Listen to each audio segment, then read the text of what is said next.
சுத்தி சுத்தி மயில் பறக்குது சண்முகா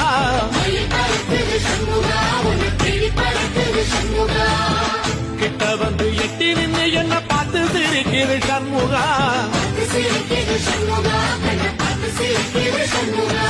வீரபாகுவின் பக்கமா அந்த வீரவேலுவின் பக்கமா அஞ்சுகரனின் பக்கமா அந்த ஐராவதம் பக்கமா தங்க நேரத்தில 2 கண்ணுக்குள்ள கொலுவிருக்கிற சண்முகா நீ கொலுவிருக்கிற சண்முகா என் கண்ணுக்குள்ளதான் சண்முகா